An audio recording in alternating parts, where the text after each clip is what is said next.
In this video, we're going to see how we can handle errors the right way in Node.js. So, what do we need? First of all, we need a try-catch block in our controllers.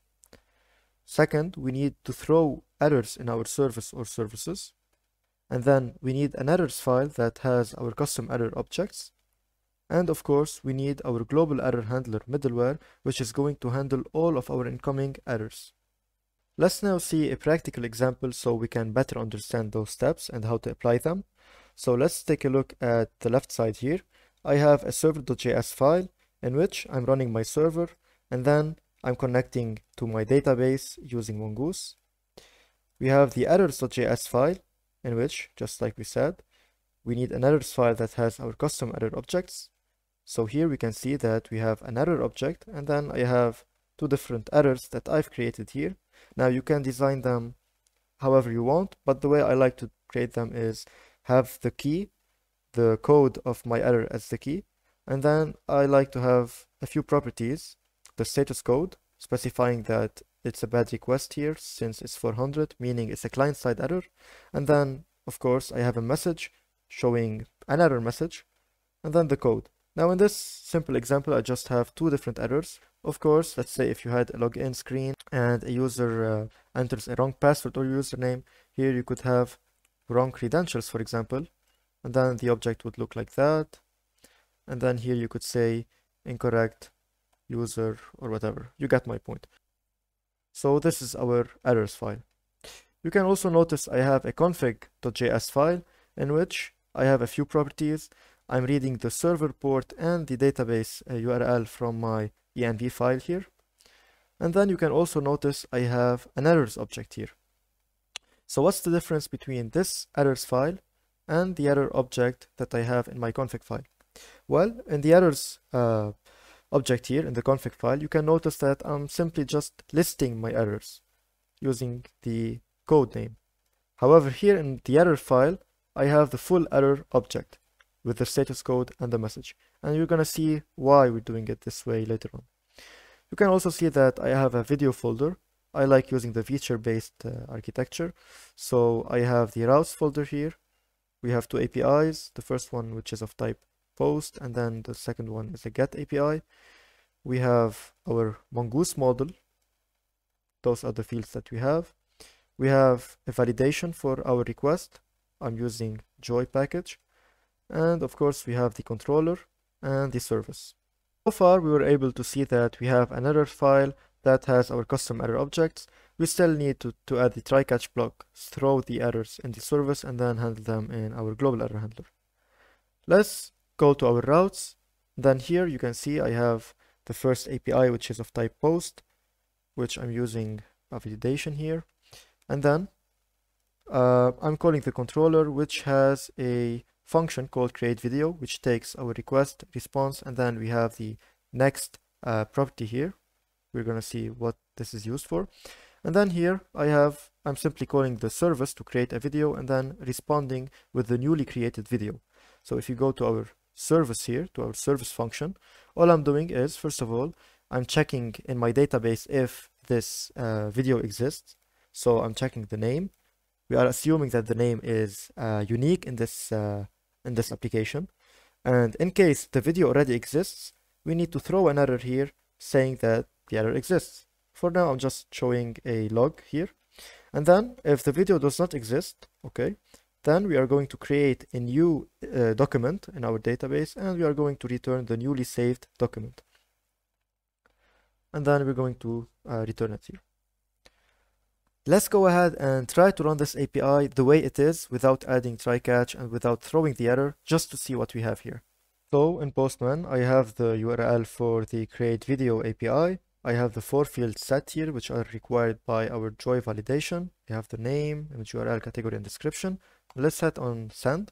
And as you can see, we have received a response showing us the newly created object. And if you go to our database and refresh, as you can see, we have this newly created document. What if we try to hit send again with the same name? And reminder, we said that the name is unique, and in our code we are actually trying to see if we already have this video or if this name is already in use, and if that's the case, you're just simply logging a message. So let's go ahead and hit send. And as you can see, this time we did not receive the newly created object because it was not created.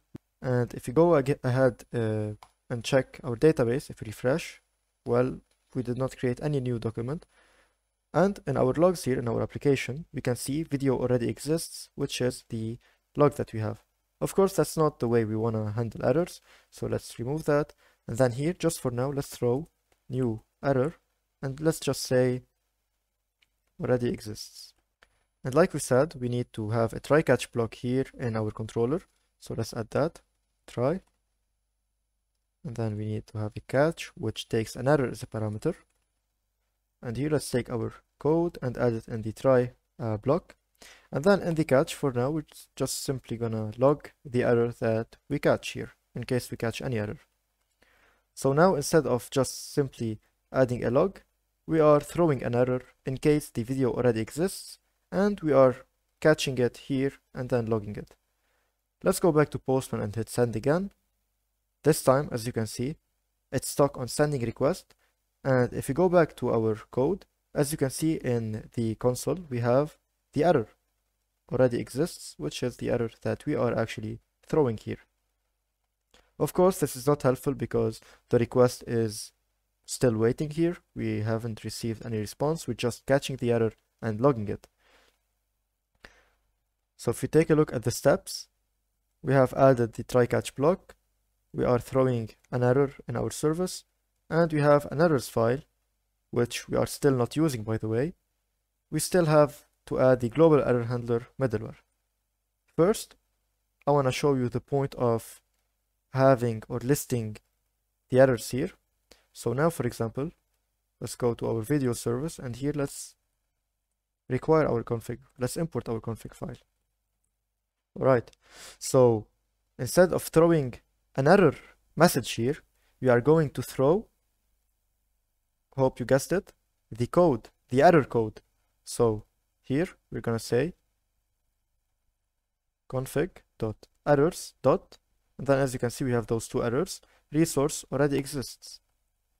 So this is this key here, which is the error code for this one, for the resource does not exist message. Also, in case you are using Joy, as you know, whenever you hit send, you receive this weird error from the package itself, telling you that there's a validation error, and it shows you 400 bad request.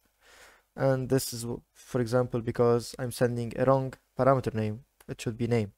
We're gonna see how we can also handle this error thrown by Joy to show it in a better way in this video. No worries. Let's now go ahead and create our middleware. I'm gonna create a folder and call it middlewares, and then inside of this folder I'm gonna have the error handler.js.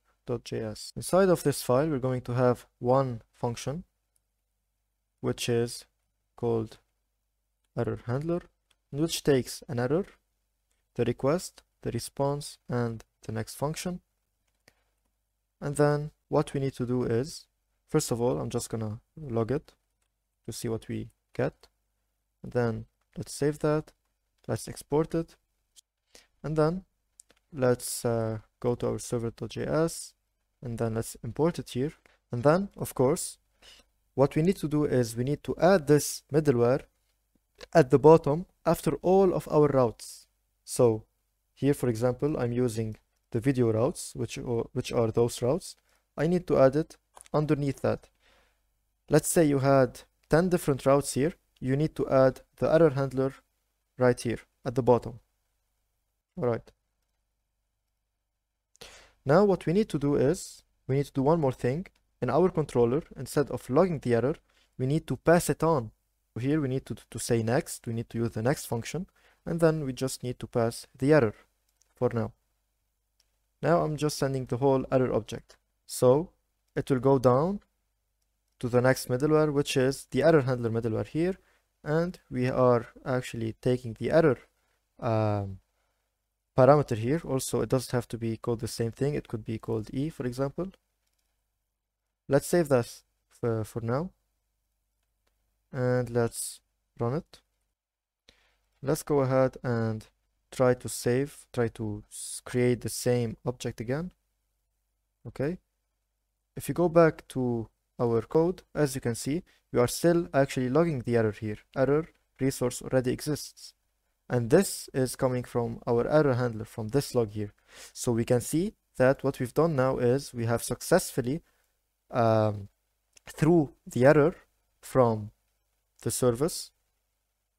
We caught it in our controller, and then we passed it on to our next middleware, which is the error handler middleware, in which we are actually now logging it. So we can see that we are actually receiving the error here in our global error handler.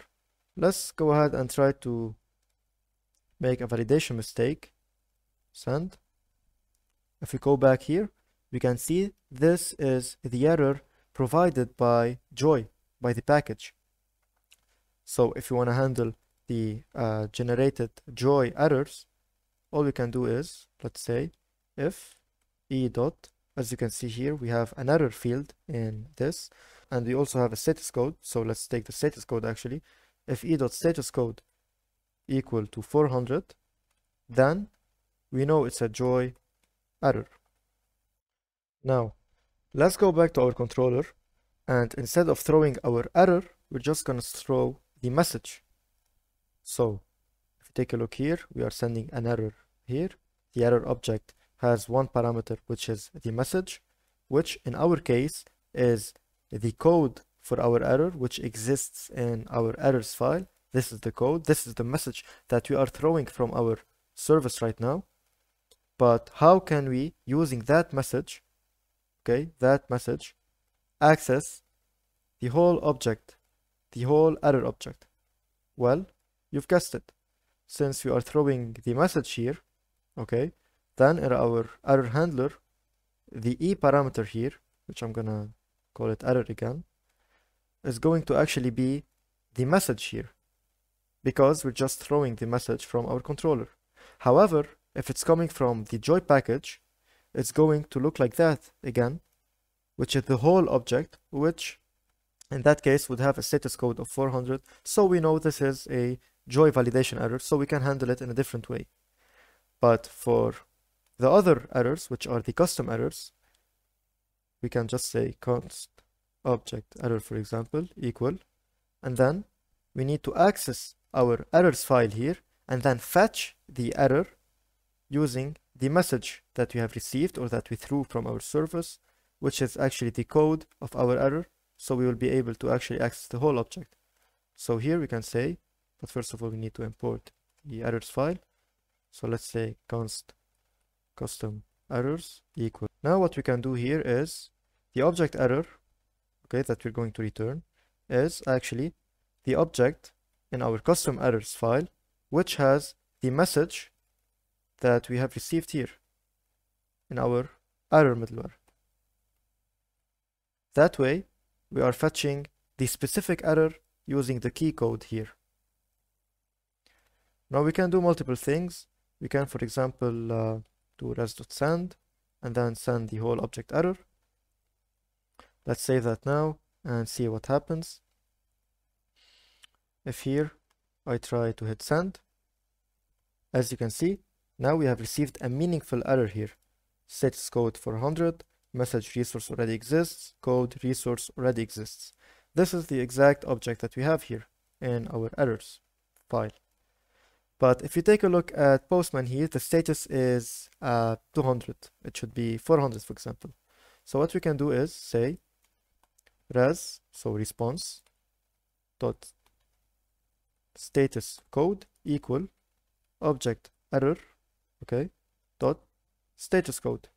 Or did we call it status? Yeah, we call it status code. So we are setting the response status to the status code from our object, which in this case is the first one. The resource does not exist. So it will take this value here. Let's test it out. I'm gonna rerun the server and hit send.